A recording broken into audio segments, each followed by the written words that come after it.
Welcome to Amazing Indiana Music Stories.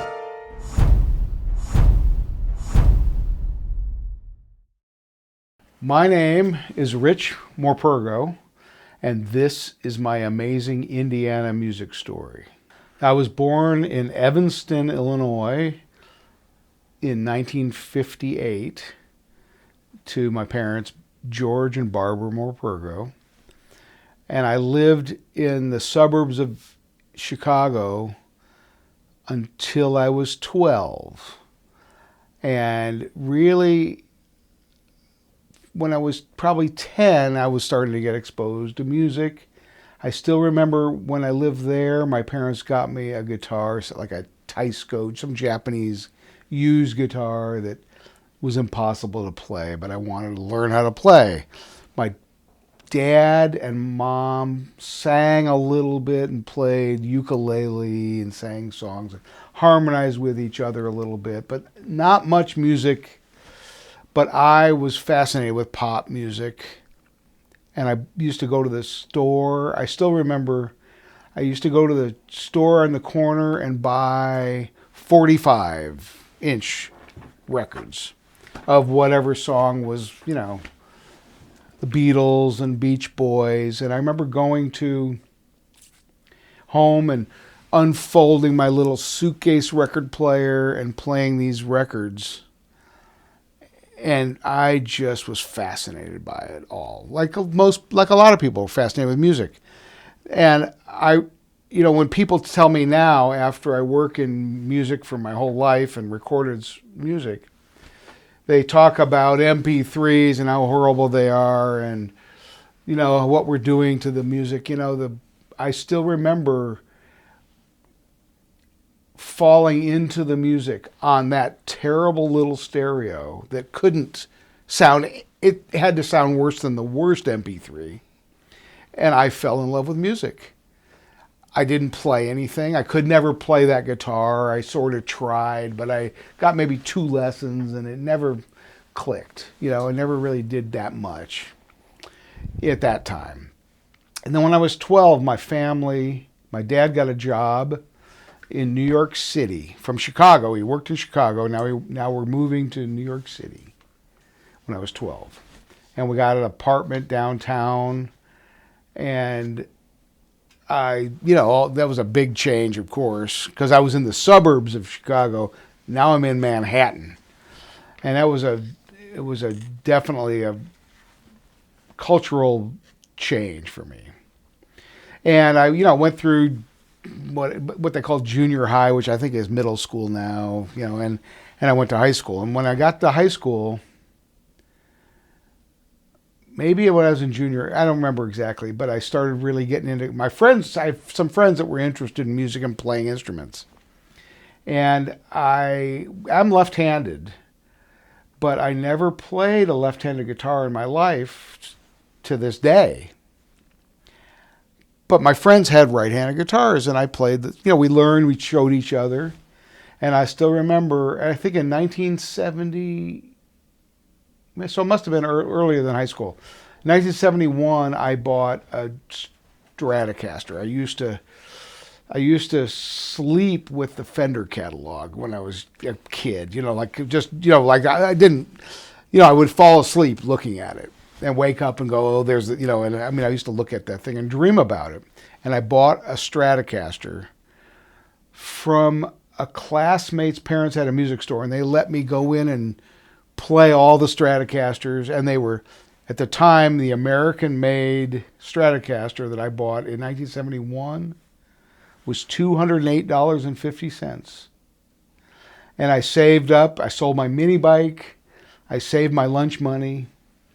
And finally, it was Christmas time, and I had like $30 left to pay. And I was angry with my dad because he went and paid the $30 and brought it home and gave it to me for Christmas. But I was mad because I was like, I had it. Anyway, so, then I was with my friends, and now I had a guitar. And I now know that I was terrible at picking out guitars because I ended up not liking that guitar very well. it was just weird. It was good. I mean, it was probably would love it now, but I grew out of it within a couple of years. I didn't want it. I wanted a Gibson or I wanted something. Well, so now I took that guitar and I sold it to a classmate, and I went and bought a 1954 Les Paul in Manhattan at the place across from Manny's. You know, it was $330. And they had all these guitars, all kinds of guitars out there. I remember thinking, who would pay $1,200 for a Sunburst Les Paul? Now, those Les Pauls were 1958 Les Pauls that are now worth $500,000. And I'm thinking, who would pay $1,200 for that? And I should have bought them all. Anyway, and part of it is because I started really, where I grew up, listening to New York, and eventually I moved away from Manhattan. My parents built a house in New Jersey, 20 minutes from Manhattan. And I would listen to music on the radio. FM music was starting to happen. This is the early 70s. And the DJs would play whatever they wanted. And the good FM stations would play the new Hendrix album, top to bottom or whatever, and the concerts that were going on in New York were amazing. And I started to, get my parents to drive me to concerts, and I went to everything I could go to. I loved it. I was starting to play in a band, but it wasn't much of a band, at least at the beginning of high school. We just noodled around and had fun and learned Neil Young songs or whatever we could learn, But I went to see so many concerts because they were so inexpensive. Going to see everything from the New York Dolls to the Ramones to at CBGB's, because the drinking age was 18. So now I'm in high school at 16. You could get in because you all looked young, right? And so I went and saw the Ramones at CBGB's. I saw the Talking Heads at CBGB's, or before anybody who knew who the the Ramones had a reputation, but but I also went to see Yes and Pink Floyd and Led Zeppelin at the Garden and Frank Zappa at theaters and the Allman Brothers and Joe Wall. Everything, every genre. I didn't care what it was. And that was a big influence, watching all these people play. And we used to go to New York on New Year's Eve, and I would see Mountain play on New Year's Eve, who was the band that did like Mississippi Queen and and that's when I decided I wanted a Les Paul because of that. It was like amazing. It was like Cream on steroids almost. It was really cool. So, and I got to be on the concert committee at my high school. Now I'm in high school, and I was able to. We're 20 minutes from Manhattan, and it wasn't a poor school, let's put it that way. It wasn't really rich or anything, but we had money, a little bit of money, and we could raise some money for concerts and charge for tickets. And we had concerts. We had, Cactus, and we had Leslie West at our school. And I was able to go and help them load that stuff in at 14 or whatever, 15. Help the bands load in because I'm on the concert committee. And, they'd send some guy in a van, right? And we'd put together a PA for the music store because that's back then. It's all you did. You didn't hire production. You just played. They were happy to come because no one would ever see them, first of all. There's some high school. No one's ever going to go see them. So they're able to go and play and just do a show where they could just work on their thing. So it was fun, and I got to meet some of the people, and I really started to really like playing music, and I eventually ended up in a band in high school that was pretty popular. We played all around the area, and I was hooked, but I knew I should go to college, right? I need to go to college. And so I ended up applying to a bunch of colleges, and I had a girlfriend whose parents went to IU, And I thought, and when we were together, I thought, well, maybe I'll apply to IU.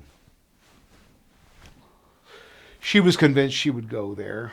I thought, okay, what's the difference? And I applied to a bunch of schools out, and I got accepted to a bunch of schools, not because I was a great student. I was okay, but I did fine. I mean, I wasn't a great student. I was okay. I was fine, but IU accepted me, and it was the best school I got accepted to. So, okay, I'm going to college. Bye. Ironically, that girl and I never reconnected. Even though she did come to IU, at that point, it was over. And we've kept in touch, but, you know. Anyway, so now I'm in college, not knowing what the heck I'm going to do. And I get in a band or start playing with some guys. And they end up in a band that played some weekends. And I loved it. You know, it was fun. Now I'm playing in bars. I couldn't even stay in them because Indiana was 21 and I wasn't 21. Some bars didn't say much, but some places I had to go outside during the breaks and hang around or back in the kitchen and wait, you know. But I was doing what I like to do. And slowly I got, you know, then I got out of college, and instead of using my accounting degree, I started playing in bands for real and traveling around regionally and living like a pauper, but you could. And I got in quite a few bands. You know, they last about a year and a half, you know. And then by the early 80s, I was in some bands that were starting to get kind of popular, playing it here in Bloomington at the Bluebird and Jake's, and up in Indy at the Patio and the Vogue. And I had a progression of bands that did pretty well in those places, and then started traveling. You know, then back then there were booking agents that would get these bands. There was a very active club scene that is not in existence anymore. It was before YouTube, before people could watch whatever they wanted on TV or on YouTube or wherever, find their music, and people would come out. You know, a slow Thursday at the Bluebird would be 700 people, right? And we'd have lines out the door back then on the weekends, and that's when you knew that you were doing okay. When the you know, you take your first break and go out and there's still a line. You knew you were going to do okay, right? So it was fun. It was a fun time all around Indiana like that, and around the surrounding states to Tennessee and Kentucky and, you know, Illinois, Minnesota, Ohio. We could play everywhere because there were booking agents that made a living sending you to all these places. If you're a popular enough band, you could keep working, and it was great. I mean, it wasn't getting rich, but it was playing for a lot of people. And I did it not for the end of it, but because I liked music. And, you know, how else do you learn how to play but go out and do it? Right? We would write music, but it would be a minor part of what we did because we made a living and we had to travel, and we would always shove our original songs down the throat of our audiences. Anyway. So that went on for a long time. I did go to New Orleans for a while in 1980 for a year and a half or 2 years, and played as an acoustic duo. Good FM stations would play. And did well. Played on Bourbon Street and did well, but or whatever. It was such a tourist crowd. The concerts that were going on in New York. After a while, it seemed fun, but after a while, it was like, you know, no one, you never see the same face ever again. You don't develop any following. Everything I could go to. You I loved it. I just played for tourists. But it wasn't much of a band. And it seemed like that's not what I wanted to do. Beginning of high school, you know, we just noodled around. So then we came back. I got in more bands and did more stuff here, and finally realized I was old enough. I was older than, or as old as the parents of the people I was playing for. Even though I had younger people around me in bands, I was like, at CBGB's because this is going nowhere. You know, I mean, as far as it's a fine living, but it's gonna, you know, it doesn't make sense. Right? And the music was changing. So this is turning into the '80s hair metal, and that wasn't me. I was always into '70s rock, guitar rock. I mean, the Ramones when it turned into that sort of hair metal thing, but I also went to see I even did some of it.